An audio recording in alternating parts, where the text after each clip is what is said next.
सद्गुरुनाथा हात जोडितो अंत नको पाहू, उकलुनी मनीचे हित गुज सारे वद कवना धावू.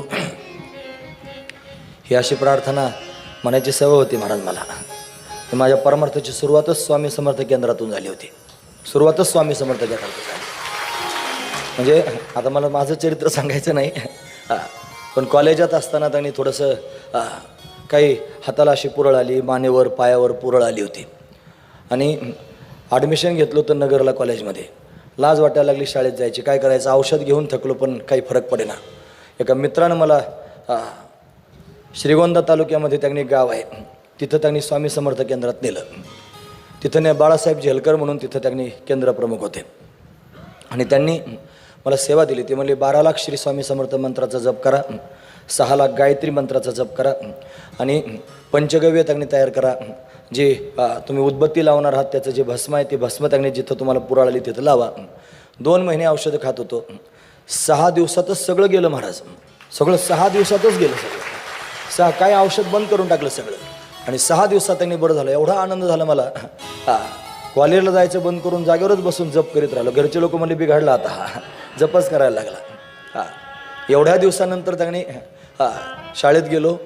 शाळेत गेल्यानंतर त्यांनी ज्या वेळेला खरोखर प्रेझेंटी होत होती, सायन्स साईडला ॲडमिशन होतं म्हणून रोज प्रॅक्टिकल असल्यामुळे प्रेझेंटी व्हायची. प्रेझेंटी होत असताना त्यांनी येस मॅडम म्हणलो, पण मॅडमवर काहीच प्रतिक्रिया नव्हत्या. मला वाटलं मी आता गैरहजर आहे, मॅडम काहीतरी रागवतील.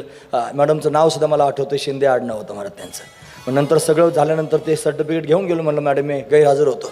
त्यांनी त्या महिन्याचा कॅटलॉग पाहिला. प्रत्येक त्यांनी दिवसाची हजेरी लागलेली होती. त्यांना आश्चर्य वाटलं. मग त्यांनी आणखी त्यांनी कोणाला बोलावलं बेल वाजून आणि मागच्या महिन्यातला कॅटलॉग मागून घेतला. त्याच्यात पण पूर्ण हजेरी लागली होती. 2 महिन्याची हजेरी लागली होती. त्या म्हणलं 2 महिने तू रोज शाळेत येतोय, मी तुझं सर्टिफिकेट का घेऊ.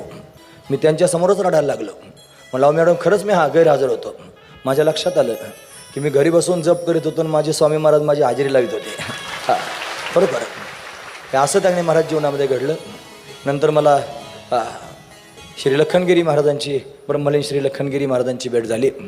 ते हुबेहूब स्वामी महाराजांसारखेच दिसणारे होते. म्हणून मी स्वामी महाराजांसमोर फार विनंती करत होतो की मला तुमचं दर्शन झालं पाहिजे, मला भेट द्या. म्हणून एक दिवशी पहाटे 4 वाजता मोठी भिंत त्यांनी घराची आहे, घराच्या भिंती एवढी मूर्ती स्वामी महाराजांची दिसली आणि त्याच दिवशी आमच्या घरी ते महात्मे आले. हुबेहूब तसेच दिसत होते. सिद्धासनात बसले की स्वामी महाराजच. मला वाटलं बस स्वामी महाराज भेटले.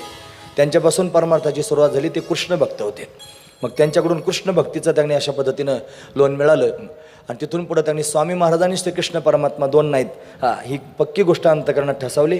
कारण फोटो जरी स्वामी महाराजांचा असला तरी वाक्य खाली आनंद निश्चंतयंतुमाम हे कृष्ण परमात्म्याचं आहे. लक्षात ठेवा.